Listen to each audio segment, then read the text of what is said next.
All right. Good evening, everybody, and welcome to the Patriotic Dragon radio show, a show to bring honest, open, thoughtful conversation back.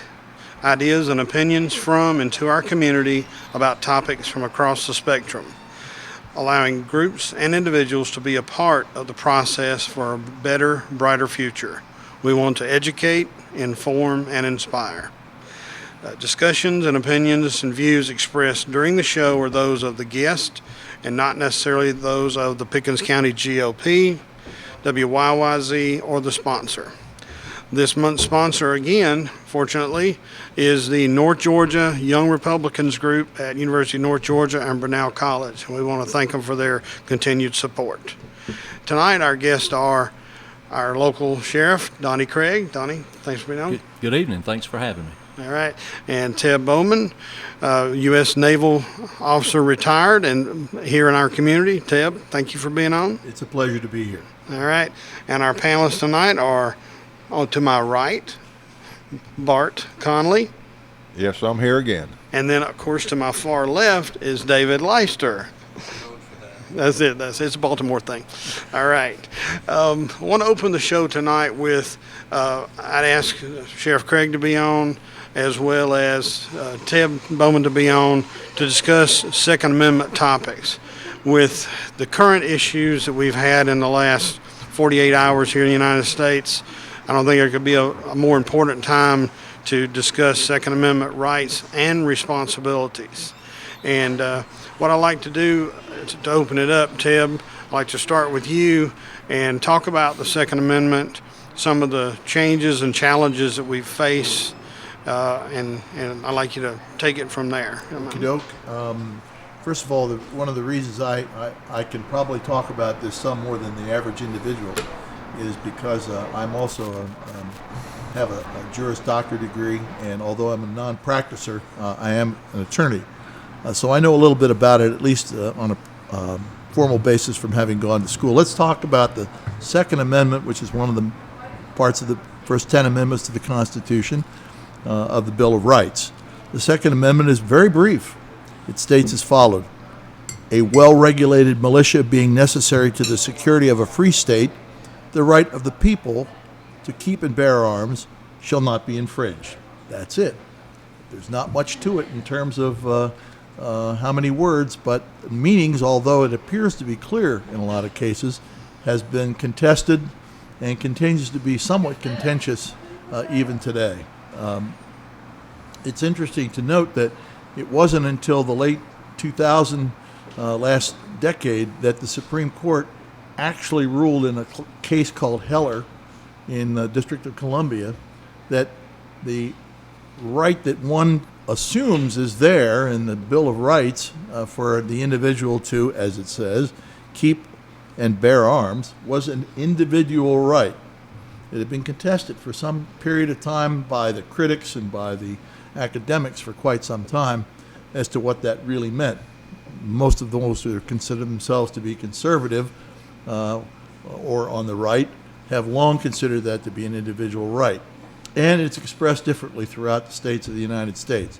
I think it's important to note that the Supreme Court, having made such a decision, they affirmed it later and made sure that in a subsequent case in 2010 was extended to the states through the 14th Amendment, which basically says what states' rights really are vis-a-vis the enumerated federal rights. But what does that really mean? What does it mean to us? What does it mean that out in San Bernardino, there were a couple of people who just within the last 48 hours took guns of two different kinds, long guns as we call them on the one hand, and handguns on the other, into a space and killed 14 people and wounded at least what now is being specified as 21 others. But should we as citizens be concerned of where did those guns come from? How did they get them? What difference does it make from one place to another what's going on in our country? Well, the fact of the matter is that as this sort of thing has evolved over the years, we find that the states are the ones who've come to have the laws that are probably of most importance with respect to any given set of rights or limitations that one has on guns. So what does that really mean to us? Well, at least in today's standards, by my interpretation, it means it's really important where you live and how you influence your local, in this case, state officials. The state representatives, the ones who make your state laws, are really the ones that determine what the atmosphere is going to be in any given state. And after that, the level of enforcement, and I'm sure that the sheriff will talk about that more in a few minutes, but if you, as an individual citizen, want to have an impact upon what's going on in your state, in this case here in Georgia, what do? Well, it's important for you to influence your local elected state representatives. They're the ones who are going to put together legislation that becomes a bill that determines the breadth and depth of the right to keep and bear arms that any individual citizen is going to have in their particular state. I think that's important for the citizens of Georgia or any other state to know. And as we know, in any given state, it's different. We have 50 states. There are 50 different sets of laws. Some of them tend to be more conservative. Some of them tend to be more liberal. We can talk, and maybe we will later, about what it means in terms of crime rates, gun homicide rates, and that sort of thing vis-a-vis the strictness of gun laws. But the fact of the matter is, it's the states are the place where you end up with the laws. We here in Georgia are considered to have fairly accessible or available guns, or the access to guns, compared with a lot of other states. There have been bills recently, the most recent one when the state passed, I think last year in 2014, House Bill 60, that covered a lot of the limitations or lack thereof, depending upon how you want to look at it, as to what can be done with long guns and handguns. We can discuss that in more detail if you like, but I think that's enough for me talking at first. Yeah, well, and from that standpoint, Donnie, I'd like for you to chime in there as far as how in your jurisdiction, how those issues and how the state changed as far as when House Bill 60 was passed. Did that really make a change in how you had to, quote, police in the county? Honestly, that particular change, and if I could back up just a moment and touch on one thing that Ted said, was that the people need to voice their concerns to the representatives. They don't need to sit back and stay quiet if they've got a concern and feel a certain way to let a representative know. And I think that's where the House Bill 60 came from. Rick Jaspers listened to the people, and he pushed this bill forward, and which actually was a lot more lenient on where you can carry your weapons and some different things. But I think this is a prime example of voicing your opinion and having representatives listen to the people. Now, as far as how that's changed here in Pickens County in the way that on our enforcement, we really haven't seen a change. Obviously some of the laws have changed, but we actually have very few crimes in our county involving weapons.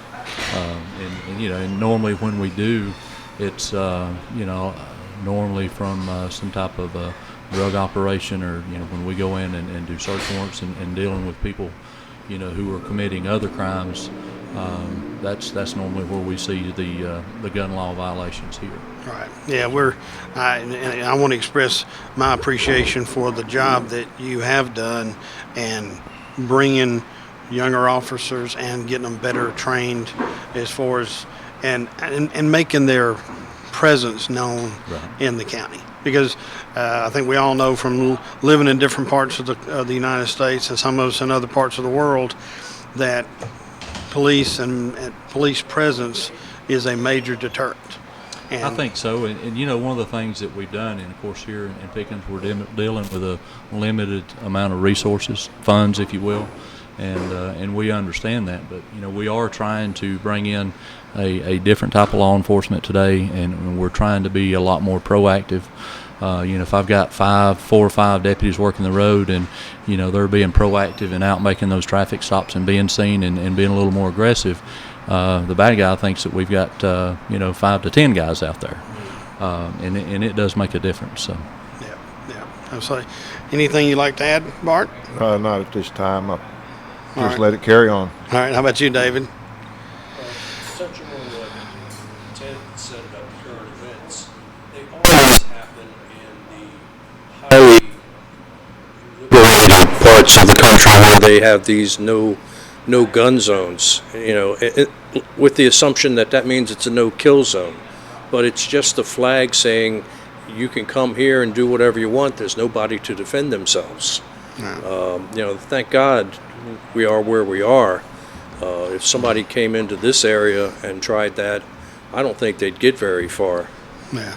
Well, and just from a statistical standpoint, and to touch on that, as the United States currently is listed for violent crime and from guns, number 4 in the world. But when you take those statistics and you take out Los Angeles, Chicago, Detroit, Washington, D.C., and New Orleans, it drops us down into the 47th position in the world for violent crime. And this is my opinion, but factually, all of those municipalities and those cities have been run by very liberal politicians who created virtual no-gun zones, and therefore what we would say in the military, prime target areas. It's simple math. If I'm going to mug people, I'm not going to mug people where I know there's a gun shop where people are out and likely to carry a weapon. I'm going to go somewhere where I have free reign on my target. Picking up for a moment on what David and you both just said a moment ago, in the aftermath of this situation in San Bernardino, there's already a continuing discussion that has to do with did these perpetrators have another target or targets that they were going to be looking at. That's still being looked at. We don't know the answer to that right now, notwithstanding the fact that they had a full arsenal of ammunition. It looked like where they were and what they did was peanuts compared with where they might have been going. Irrespective of that, there's then the discussion that starts about, well, do we have soft targets or do we have hard targets? And when you start defining what that really means, it really means, is there a place where there's soft targets, that is, no gun, security, or protection, or hard targets? Oops, somebody may take a shot at me there. Now, where do we find any kind of perpetrator? You can take it in general as criminals. You can limit it to terrorists. It doesn't matter. Where do they tend to go? As David mentioned a moment ago, they go where it's, quote, soft. Okay, I mean, this is almost indisputable. I've done some research on the crime rates, the homicide rates, the gun violence rates compared with what's considered to be either hard-nosed or soft jurisdictions. And quite frankly, this is a sad thing about attorneys, I can argue it either way for you, okay? Which we're not, unless you ask me, I'm not going to do that right now. I can just tell you I can. But there's one thing I think is undeniable, and that is we tend to find these people, particularly those who are planning to do some damage, where do they go? They go to soft targets. Why do they go to soft targets? Because nobody's going to take a shot at them there by comparison. Now, if you just take that to the next logical conclusion, you can come to the point where you say, gosh, if I tend to harden where we live, maybe there'll be less gun violence and people trying to kill us. Maybe, okay? I don't think that's a terribly difficult assertion to get your mind around. And so, to me, that tends to say, hey, look, I'd rather have it easier for my general populace to own and maintain firearms than not. I mean, to me, it just seems to be that simple. Yeah.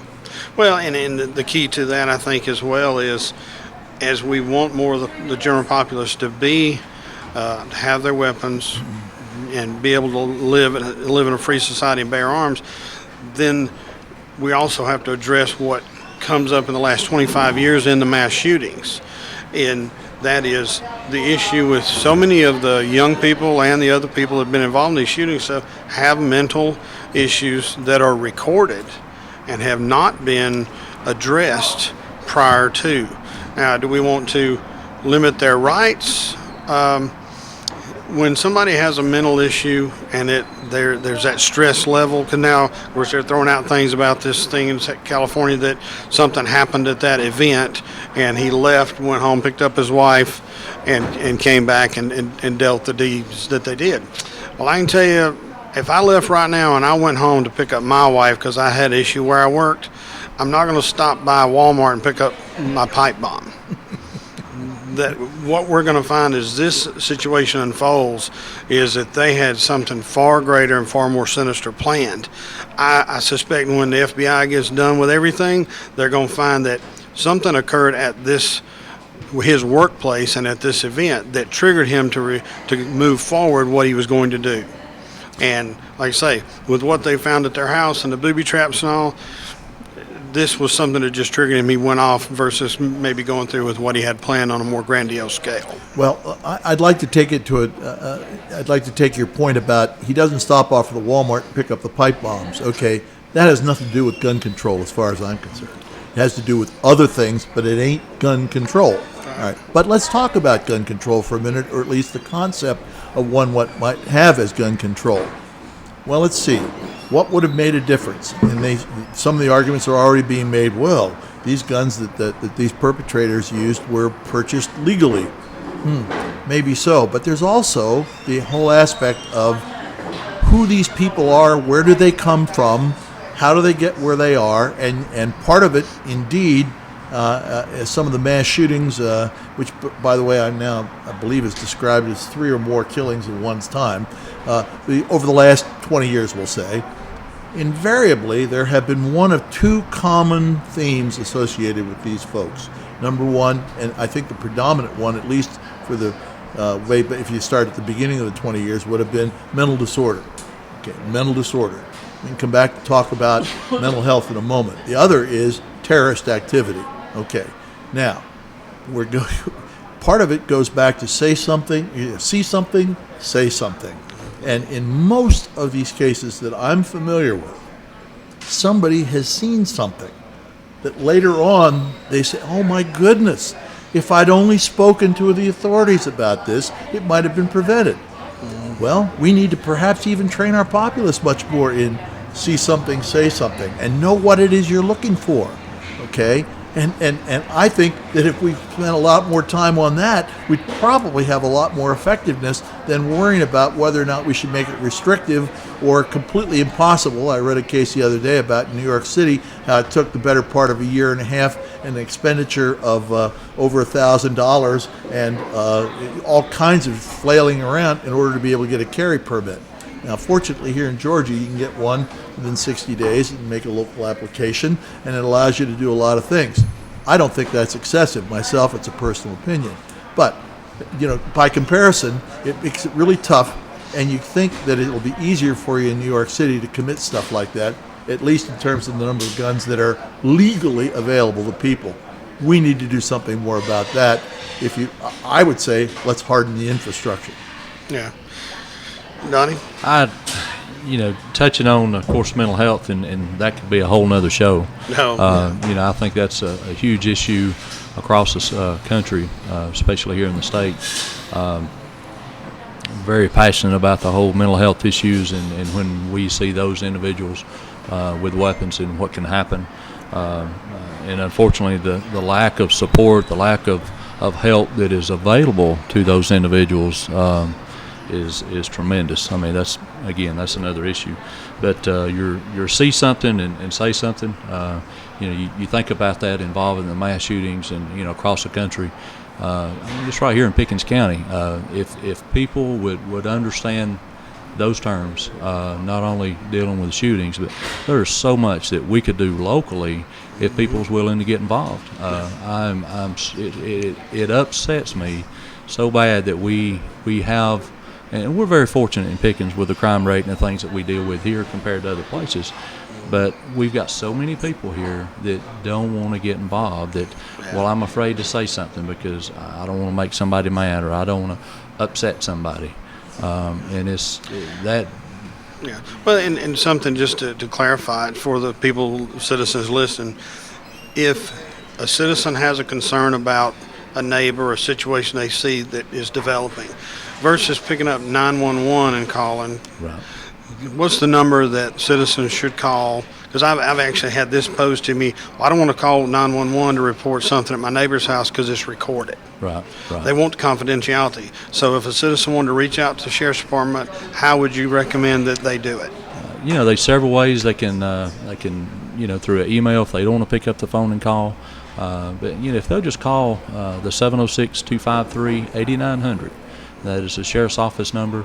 They can be anonymous if they'd like to leave just some information. If they want somebody to call them back, if they'd like to speak with me or anybody at the office, they can pass that information and make sure that it gets in the right hands. We had actually purchased a program called Text to Tip, where people can actually text information anonymously, and we had that program for probably 4 years. We may have received 3 or 4 tips using that program. But there are ways to go about letting us know where they're not having to call 911 and be on the recorded line. But again, I think a lot of that, not only here in Pickens but across the country, goes back to law enforcement, that we as the elected sheriffs and those police chiefs out there, we in law enforcement have got to build the relationship with the public and the community where people feel comfortable. Well, I can pick up the phone and call, and there's somebody there that I can talk to that'll listen to me. And I think that's real important that we build that relationship so they do feel comfortable. Yeah. I mean, I remember a couple of years ago a success story from that standpoint that I was physically aware of, and pulled up in the Home Depot parking lot, saw a deputy that I knew, and waved at him and started to walk over to his truck, and he waved me off, and I knew that there was something going on. And I think because of an aware clerk working at Home Depot that saw people coming in buying the same raw materials to make meth or some other type of drugs, that y'all were able to handle it, take those suspects down, and that's good awareness, and the fact that she knew enough about it to know who to call and get them off the street. So absolutely. And recently we had a thing in the paper about a lot of the commercial burglaries that we had. We were able to bring those folks in and solve over a dozen burglaries because of a couple of individuals was willing to say something, and it does make a difference. So. Absolutely. And on the text program, do we have it running currently? It is currently suspended, but we're looking at doing another campaign after the first of the year, involving Business Watch and our Community Watch program, and try to bring that text tip program back out. And make a big campaign to try to make sure people are aware of it and get more people involved with that. And people can look for that probably sometime in February. Okay, all right. And as far as what we have had in the past, which I was in, my last duty station was Dobbins, so I lived in Cobb County. We had a large neighborhood watch program that was very structured in Cobb County. And I know when we first moved here, I spoke with Chris Stansel, I think, was doing the program in the department at that time. What do we have today for neighborhood watch if a subdivision or a group on a road wanted to put together a neighborhood watch? Okay, we did have, back several years ago, I had one individual that was assigned to that program that done a lot of the community programs. Because of cutbacks, we've kind of done away with that position. And for whatever reason, when we stopped being as involved, then some of those communities stopped really being organized and being involved. So, again, that's something we hope to get back out pretty quick. And with the neighborhood watch programs, is a program that's actually ran by that local community. That community needs to get together. They need to take the initiative, and we are there to support that community and pass on the information and give them the training or whatever that they need to be successful. And again, we'd love to see communities come together and work much closer. Well, maybe that's something. Let me think. Maybe the Sheriff's Auxiliary could make that a 2016 focus, and maybe have some fundraisers to buy the signs and do the training. What would you think about that, Mr. Conley? No habla inglés, senor. Just one more thing to put on the list. There's always one more thing to put on the list. Always. I mean, it's a good idea. Going back to see something, say something. Parts of my mind still go back to my youth, and I can remember A long time Me and my ago. buddies would go out and get in trouble, mischief. Before we got home, our mothers knew about it. Oh, yeah. There was see something, say, yeah, they called your mom and you got in trouble. But nowadays, people, when we lived in Marietta, we didn't know our neighbors. We went to work, come home. They went to work and come home. They never, socialized. It was hard, to, you start a neighborhood watch if everybody was so busy working and running after their kids, they didn't have time for anything else, which makes it a problem. But programs like that would, you have to be able to call and say, hey, there is something going on. But, so many people are afraid that, well, I saw, Middle Eastern people coming and going from that house. I'm afraid to call. They're going to call me a homophobe or a racist or something. They don't want to get involved, Right. And then by the time they say something, it's too late. Yeah. Something's going on. Or, you hear about it in Atlanta a lot, the drug houses, where cars pull up, they're there for a minute and they're gone. And this will go on for months before somebody finally calls the police. Well, you know what's going on, but they're afraid to tell that, the police might come and arrest them, but they're going to find out that it was a next door neighbor who called and they're going to retaliate against them.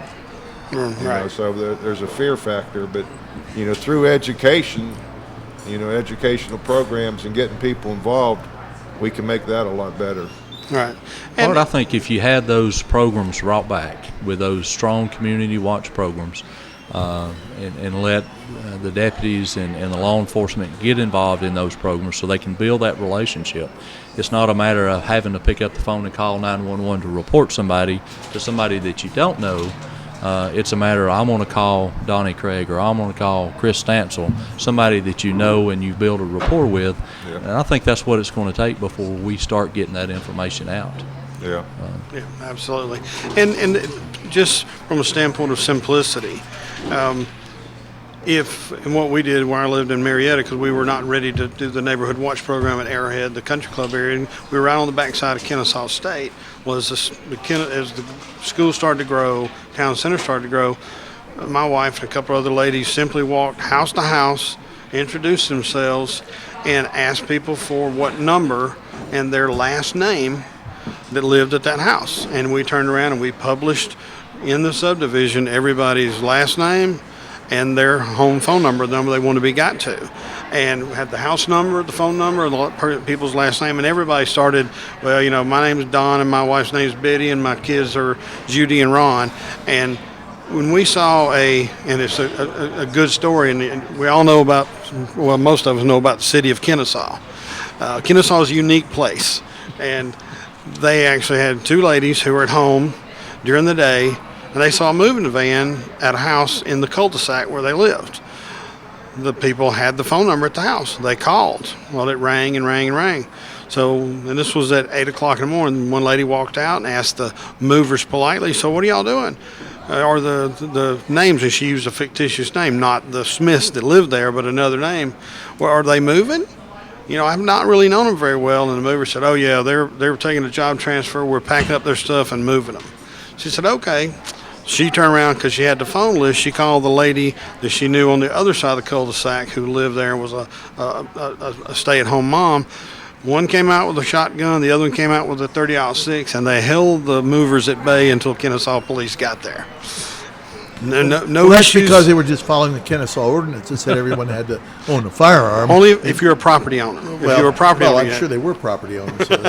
So, But people talk about their nosy neighbors. I tell you, that's the best kind of neighbor to have because Absolutely. anything's going on, those individuals know what's going on. Mm-hmm. And we talk about that during some of the neighborhood watch programs. But I tell you, when we are having burglaries or thefts in a certain area, that's the individual that we want to be able to talk to because they know what's supposed to be there, what's going on in their community, and it's a huge help. And like I say, people just need to talk to each other. That's it. We get so wrapped up in everything going on around us, and we don't have time to to even speak to our neighbor, let alone to get their phone number or find out who they are, and to see what's going on around us. So, we just need to all slow down just a little bit and try to pay attention.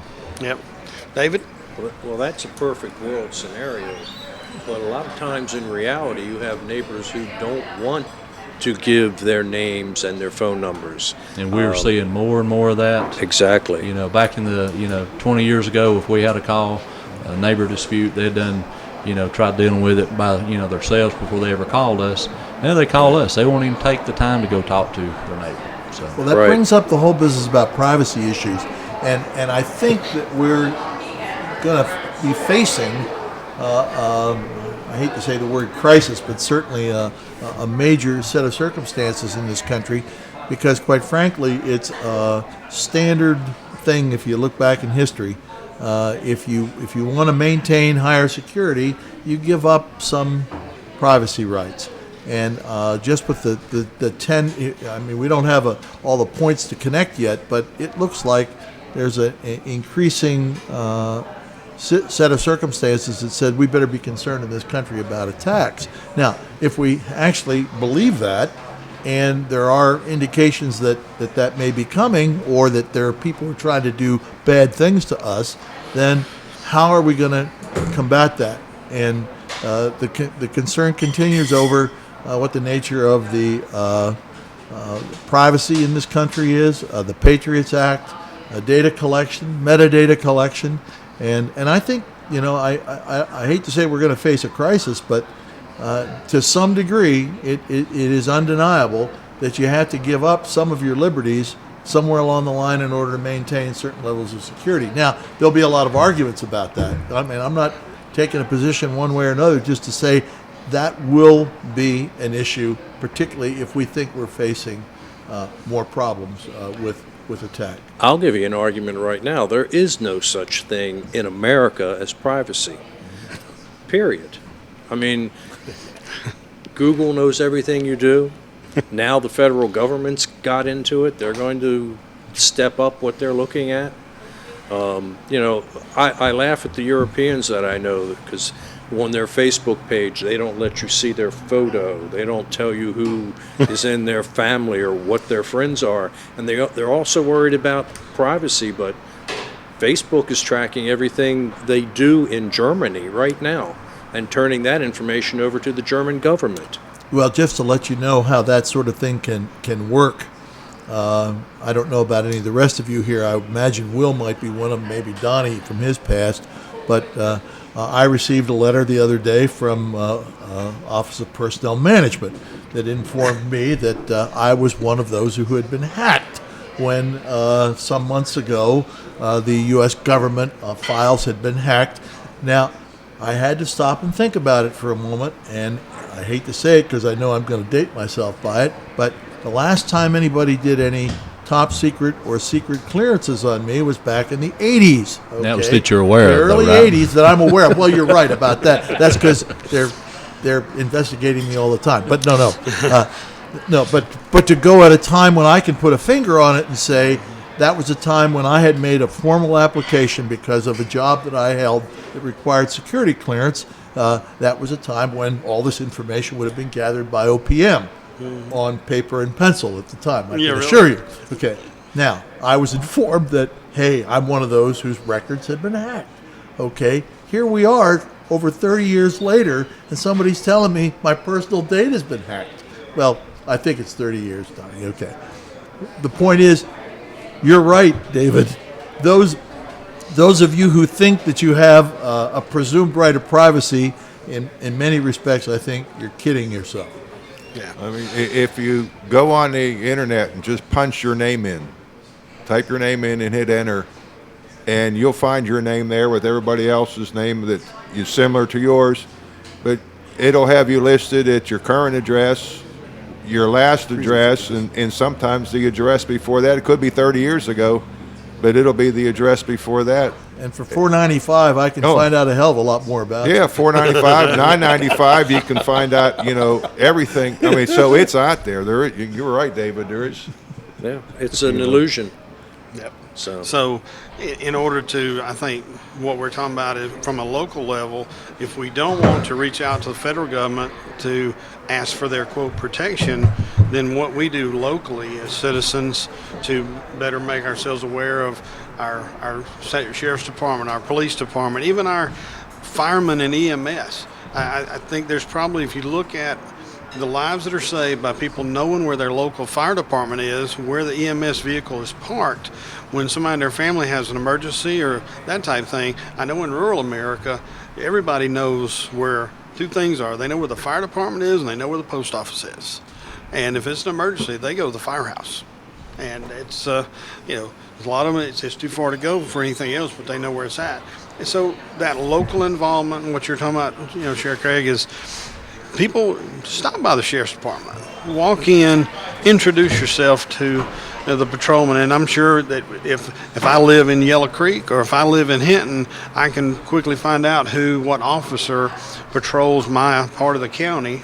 And if I'm concerned, or I just moved to the neighborhood or just moved to the county, take the effort to stop in and introduce yourself to people, especially if you're new in the county, because we want to welcome them here, and we want them to know who we are, too. Absolutely. And if you're having a function, whether it be at work or, again, you go back to community watch, if you'll give us a call at the office, we'll be glad to come out and bring those folks that work in that area, and so we can introduce you one-on-one to who you need to call to take away that. A lot of people has anxiety about calling and reporting or talking to somebody because they get a little threatened when you've got to call 911 or quote the sheriff's office, and we want to make that as smooth as possible. Yeah, absolutely. So. Yeah, and I mean it's from a military standpoint. When I was based in Turkey, part of my last tours, and to know the area that you were going into. And know who the community leader was. We called them warlords at the time, but if you knew who the local warlord was when you landed your C-130 and the gate came down, you know who you were looking for. And if he wasn't there, the whole situation changed. So we spent time on the ground learning those people before we started dispensing supplies, I'll say. So communication on a local level is key no matter where you're at. My father used to always say to us, doesn't matter where you're standing, you take an educated person, you take them from Washington, D.C., and you drop them in the middle of Afghanistan, they're not nearly as intelligent as they were in D.C.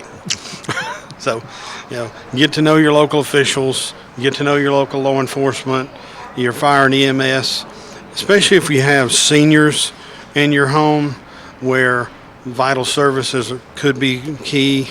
Make the EMS staff in the county aware that you have a parent or grandparent who has special needs. It's a whole lot easier to make people aware of it beforehand than when they show up when there's a crisis going on to take care of your loved one. So, on that vein right there, Donnie, would you touch on the Sheriff Citizens Academy and what a great program that is and how people can get involved when you do have it? Absolutely. We try to run our Citizens Academy once a year, especially after we started Jeep Fest. We had to cut it back to an annual academy. And it's a 6-week program, and we invite about 30 members of the community to come in and spend 2 nights a week with us.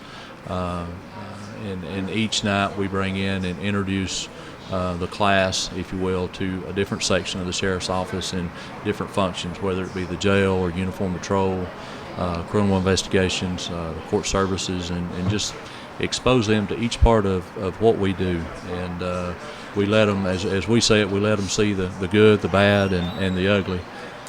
We don't put on a show. We want the community to see, we're no different from anybody else. We've got families, we've got children. We're there because we're passionate about our community and we want to be involved. And before the 6-week program's over, you've been exposed to every aspect of the office. You get a chance to go out on the firing range and see some demonstrations there and spend some time shooting on the range. And it's just a great program. And again, it goes back to building a relationship with the community and letting people know who they can call when they need somebody and to see exactly what we do. And a lot of people are surprised when they realize just what our responsibilities are and what all that we do have going on there at the office. And again, it's all about the community. So. And this coming year for 2016, have you got dates tentatively set for? We have not set a date yet for 2016. We'll have that up on our website hopefully in the first quarter. Okay. And again, we haven't really decided on the date yet. Okay. And to we'll get definitely have one. for a citizen who want to fill out an application, that'll be posted It on will. the Yep, sheriff's. If they go to the it's www.pickensgasheriff.com, and that's our website, and we push out as much information as we can, and whether it's the Citizens Firearm class that we offer, or the Citizens Academy, or information about our auxiliary. All that information is available online, or they can pick up the phone and give us a call there at the office. Yeah, make sure when you're punching in that email or that website that you do put in the Pickens GA. That way you don't get to go to South Carolina, because that'll be the first thing it sends you to if you don't put in the Pickens GA.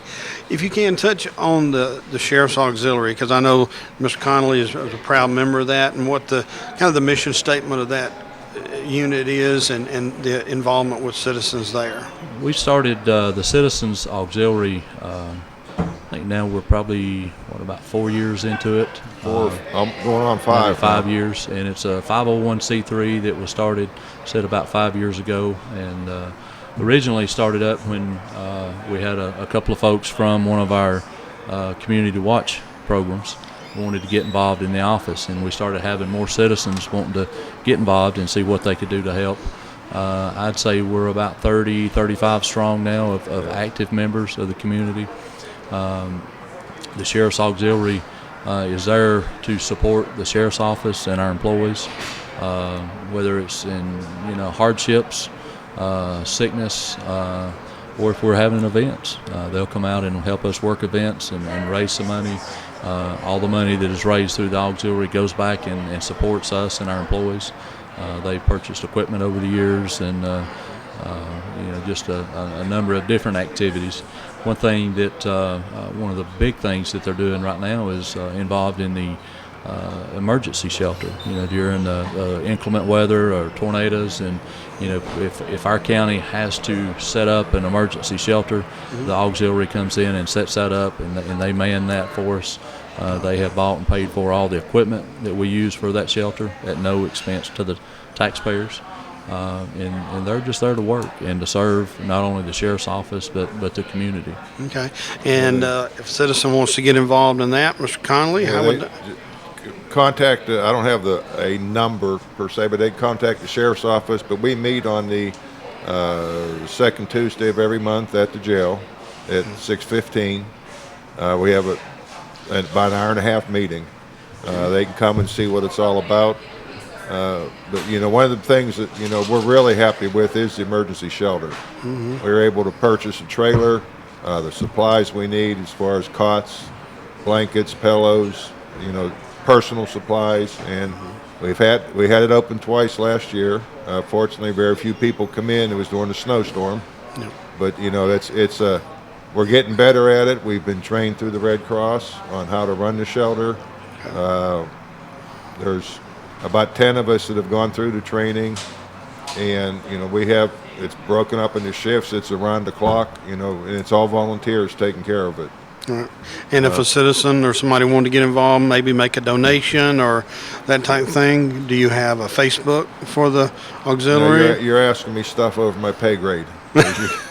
That's because you're being paid zero. There is a Facebook page and email and all that kind of stuff, but technologically disadvantaged at this time. Yeah, I think if you go on there, that comes with retirement. And you on your Facebook, I think if you type in the Pickens County Sheriff's Auxiliary, yes. If you type that in, it'll come up under that and stuff on the Facebook, and they can tag people on there and make contact that way.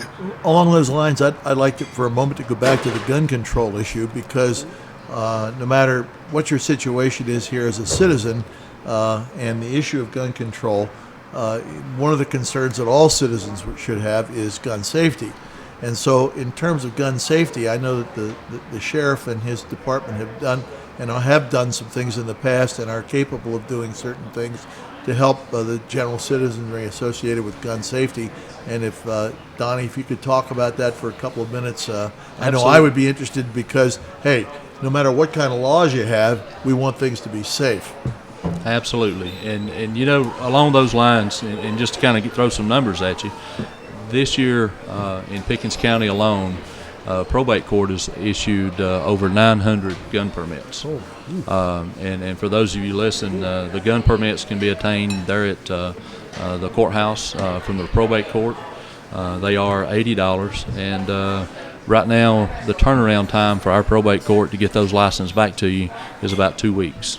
Everything can be done right there in the probate court. But we recommend that especially if you're new to owning a firearm, or even a lot of guys that's been in the military and that's been around them all their life, they'll attend some of these classes. What we do is teach around an 6 to 8 hour class at our firing range up off of Jones Mountain.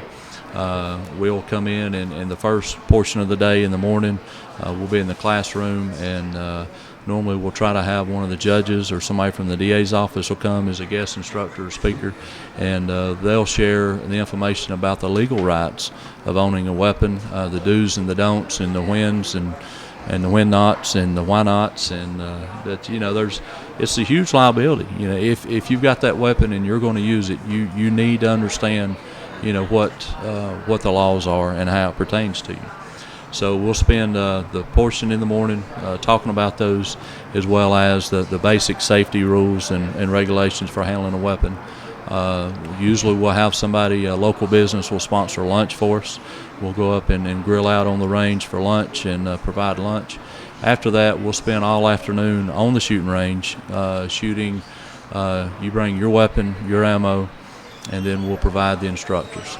We normally have one instructor per student, if not 1 to 2 students per instructor. We keep them small. We do normally 15 or so at a time. And not only do we stand and shoot and get familiar with the weapon, but we'll put you in actual scenarios where you're shooting from a weak hand, a strong hand, laying on your side, getting off the ground, getting in and out of a vehicle and drawing your weapon. And we put you in real life scenarios so you know what to expect. Too many people will go out in their backyard and stand up and shoot a few rounds and say, well, I'm ready. What happens when you fall to the ground? Or what happens in different situations? We train them just like we train in law enforcement, and it's to be prepared for the unexpected. And try to get you thinking about what can happen. And then we also use some simunition rounds, which is shot from a basic Glock pistol that's got a special barrel in it, shooting like a high-powered paintball.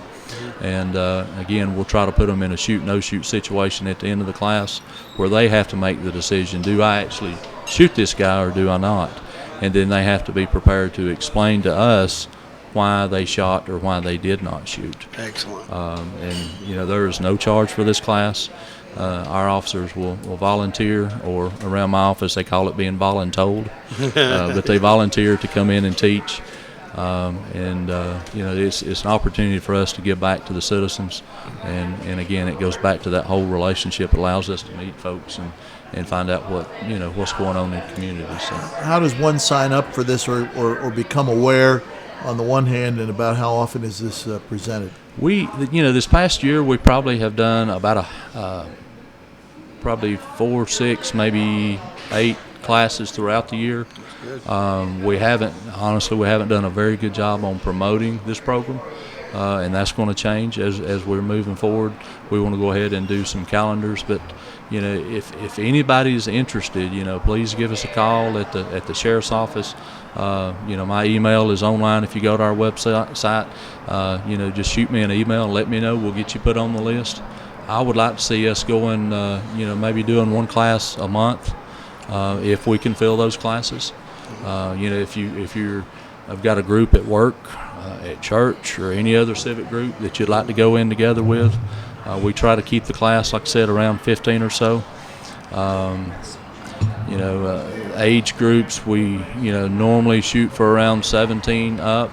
If you've got somebody a little younger, give us a call and we'll talk about those cases.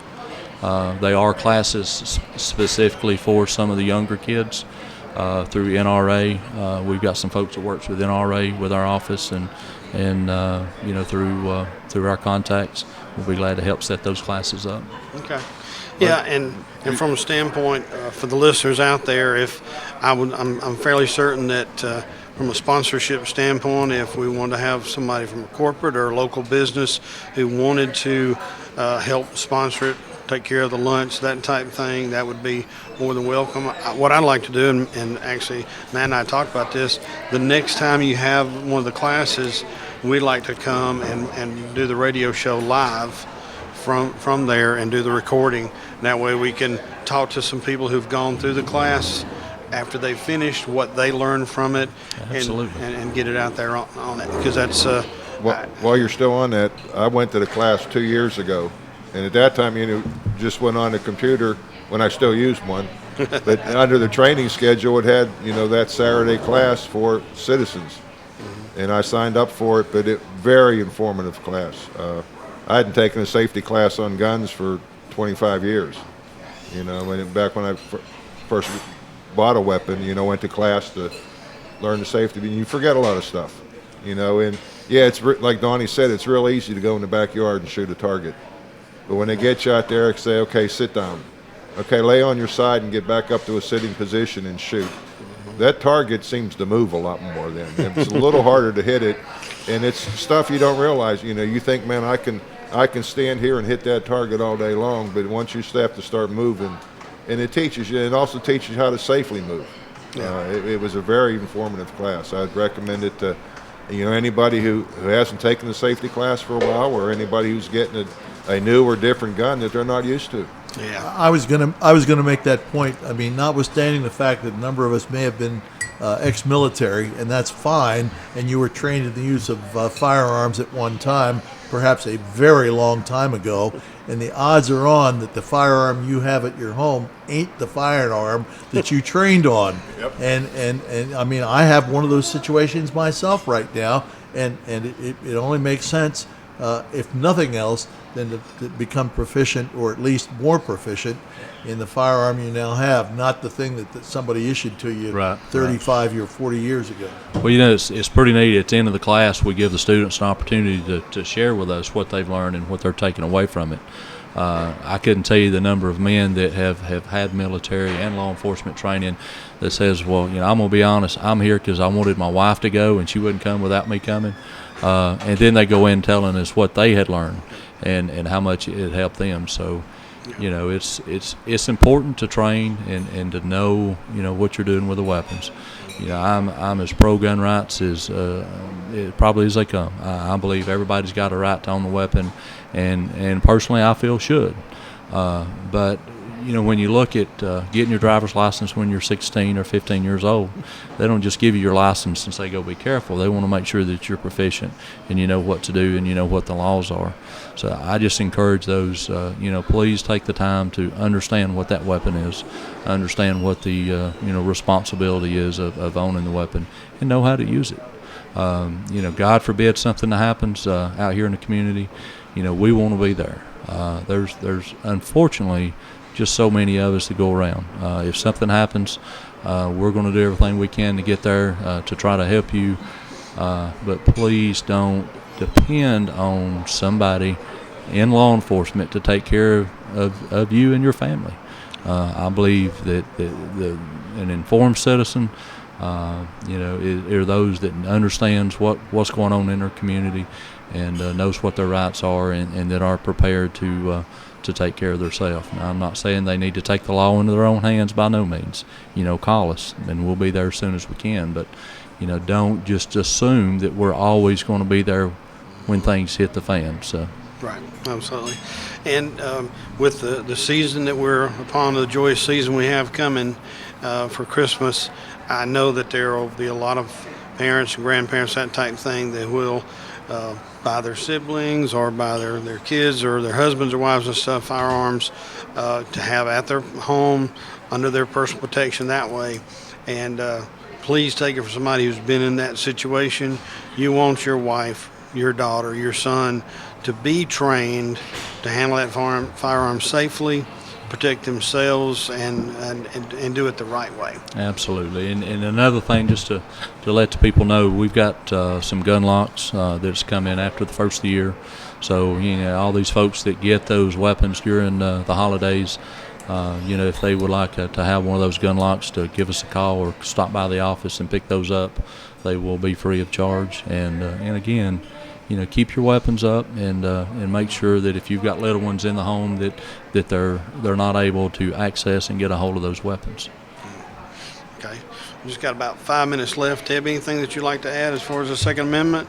No, I just want to reemphasize that that Georgia has what are considered to be relatively liberal gun ownership laws and possession and use laws compared with other states, but they do have laws. And as the sheriff has already said, one of the best ways to find out about what they are is to attend one of these classes.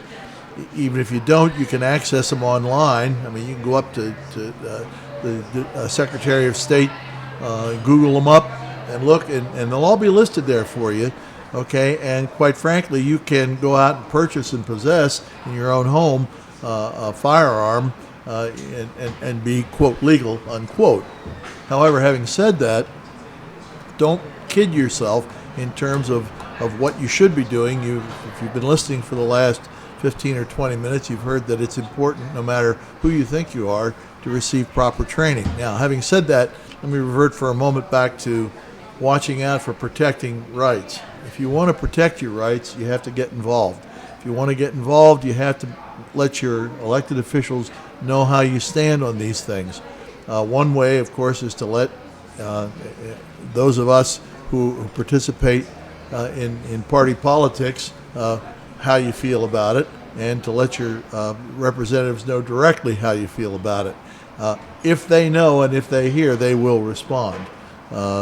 And recognize that to that extent, I guess just one other thing I would say is, if you are going to travel and leave the state, you ought to be careful about where you go and what you do if you're going to have a firearm with you. There's a difference between long guns on the one hand and handguns on the other. And for example, here in Georgia, we have reciprocal rights with about 29 other states, and that's a good thing. But unless you check and know what they are and know where you're traveling, I can tell you from personal experience that if I want to travel to the West Coast, I can guarantee you there's probably no way I can get all the way there if I just want to carry a firearm without being very, very careful about what you're doing and where you're passing and what you're doing. Okay, so it's incumbent upon you to know what you're doing both within the state and out the state.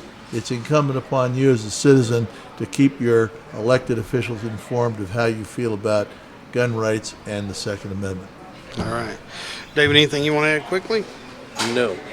All right. Bart? Yeah, and just reflect on what Teb said. If you are computer literate, get on there, and everything is on there.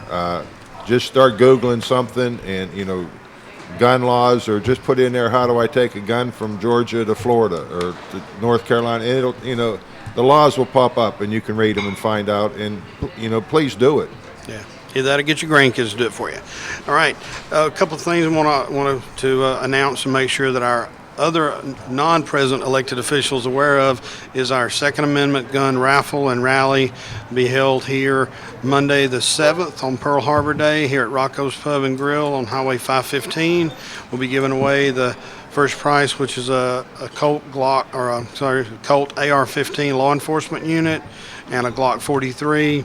And then we've got other door prizes as well, including gun classes by Bill Cagle, one of our panelists here.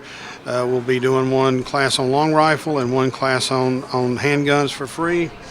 We have coming up beyond that, we're getting down to the end of the year, and the shows that I've got coming up next week on the 10th, I'm going to have David Eisenheim with the Ted Cruz campaign will be on, as well as Conda, I won't say her name wrong, Conda Lawson, who's running for the District 54 position, currently held by Charlie Bethel. Conda will be on with us.